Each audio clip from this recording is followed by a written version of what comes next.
Over 2,500 years ago, along the misty banks of the Ganges in ancient India, birds chirped faintly in the distance as the Buddha and his disciples gathered in a quiet forest grove in the kingdom of Kusinagara.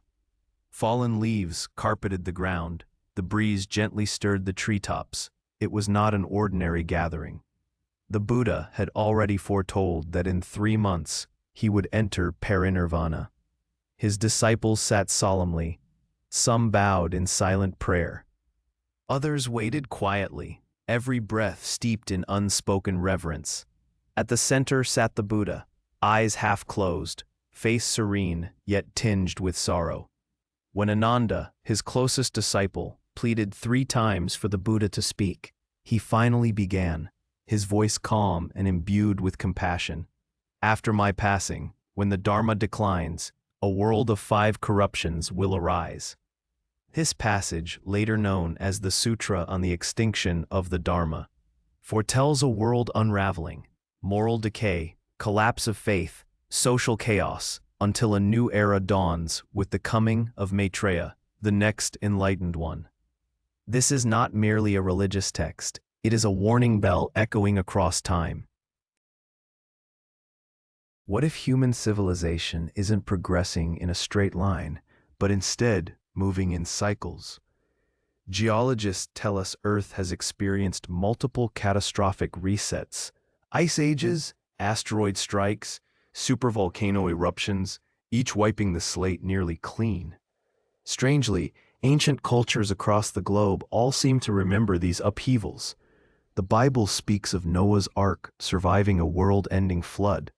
Norse mythology describes Ragnarok, a final war between gods and giants, ending in destruction and rebirth. The Maya tracked the end of great cosmic cycles, each transition heralding profound change. How did these distant, unconnected civilizations arrive at such similar doomsday visions? Is it mere coincidence, or were they observing a universal pattern we've forgotten? Could it be that our own civilization is nearing such a turning point? What do you think? Leave your thoughts in the comments. If you've seen my other video on the latest findings beneath the Giza Plateau, you'll know this. In March 2025, a team of Italian and British researchers shook the academic world with their discovery.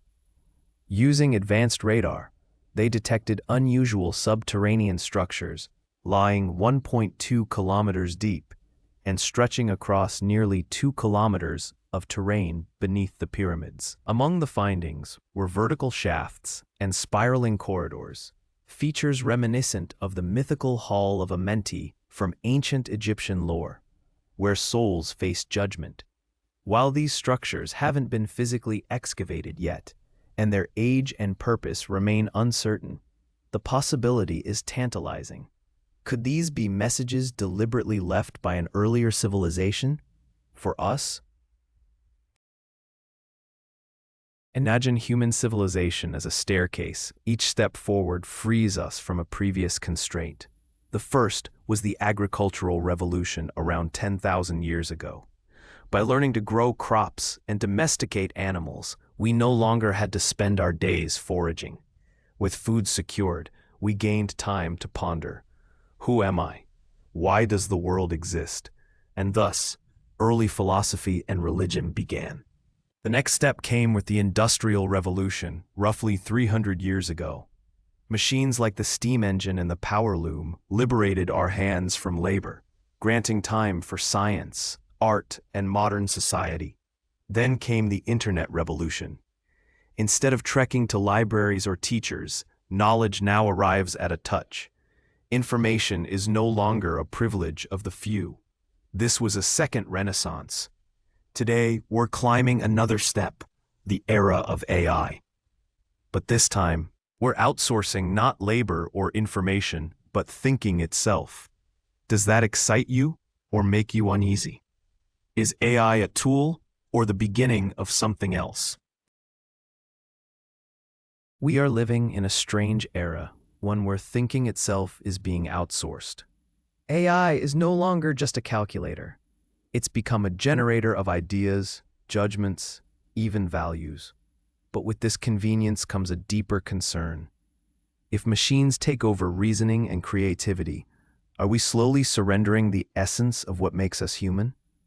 Descartes once said, "I think, therefore I am."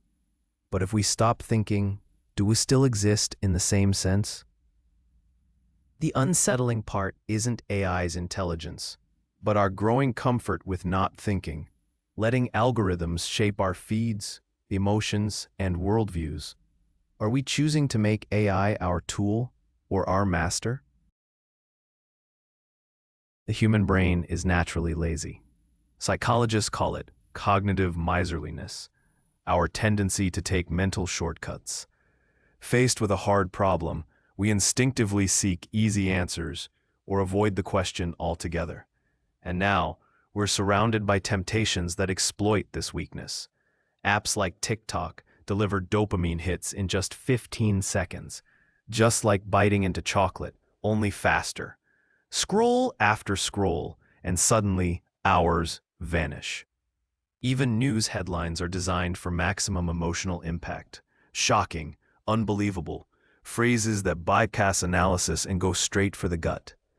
Social media algorithms have become master manipulators, knowing exactly which emotional buttons to push. We live in an echo chamber, hearing only what we already believe. Be honest, when was the last time you read a full book, not just skimmed headlines? Has your attention changed too? Let's revisit the Buddhist prophecy in the Sutra on the extinction of the Dharma, but this time through a modern lens. When the text says men grow idle and ignore the teachings, isn't that much like today's tendency to avoid deep thought in favor of quick answers? When it says temples fall into ruin, could that reflect the decline of inner life and the rise of materialism? And when it says the wicked multiply like grains of sand, while the good are few, isn't that what happens in a society ruled by emotions rather than reason?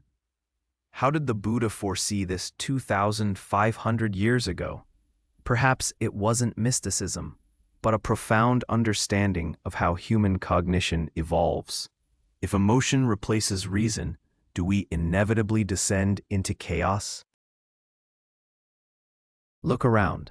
Are the signs of the Dharma's decline already here? On average, our phones ping over 80 times a day, each notification demanding attention and fragmenting thought. Political debate has turned from policy to tribal warfare, emotion replacing logic. Movies and games favor instant gratification over narrative depth. Even education has adapted. Classes are shortened, textbooks are simplified, all to suit shrinking attention spans. Professors compress 3-hour lectures into 30-minute videos just to keep students from tuning out. Is this the future the Buddha warned about? Do you see similar trends in your own life? In your work, your family, your habits? Share your observations in the comments. So how do we resist this tide of outsourced cognition? The Buddha once said, "The wise retreat to the mountains and guard their clarity." It's not escapism. It's like shielding a candle from a storm to keep the flame alive. And then the text says, the moonlight will appear and the path will rise again. Maybe each of us can be that moonlight. How? By limiting screen time, building deep reading habits, actively seeking out different viewpoints, and practicing digital fasting. These small acts may seem insignificant, but they are the lights we kindle in the dark. Have you already tried any of these? What works for you? Human cognition has evolved through stages. Imagine it as a car with two drivers. One is reason, careful and deliberate. The other is emotion, loud and impulsive. Historically, reason held the wheel, but emotion is increasingly grabbing it. With agriculture, we stopped hunting. With industry, we gave our muscles a break. With the internet, we outsourced memory. Now with AI, we outsource thought. Each step relieves us, but also risks atrophy. If this continues, what will we lose? The Buddha warned us of a world where reason fades and chaos rises. Were these words prophecy or insight? And is there still time to change course? Think of the world in Wall-E. Humans turned into passive consumers, coddled by AI, no longer walking on their own. It's a future of comfort, but emptiness. Now contrast that with the Buddha's vision: chaos, moral collapse, societal disintegration. Both are dystopias, one tranquil, the other tumultuous, but they stem from the same root: surrendering thought. But I believe in a third path: conscious coexistence with technology. Use AI like a walking stick, not a wheelchair. Each day gives us choices: waste time scrolling or read something that challenges you. Let AI answer for you, or think it through yourself first. Stay in your bubble or engage other views. These daily decisions shape our shared future. Our journey ends, for now, but true reflection only begins here. From the underground mysteries of the pyramids to the evolution of thought and the power of AI, all clues point to one core truth: when how we think changes, society changes too. Ancient texts may not be superstition, but sophisticated insights into human nature. In an age of noise and distraction, thinking for ourselves may be our last line of defense. In the next episode, we'll trace the rise and fall of forgotten civilizations. Perhaps their lessons can still reach us, if we're ready to listen.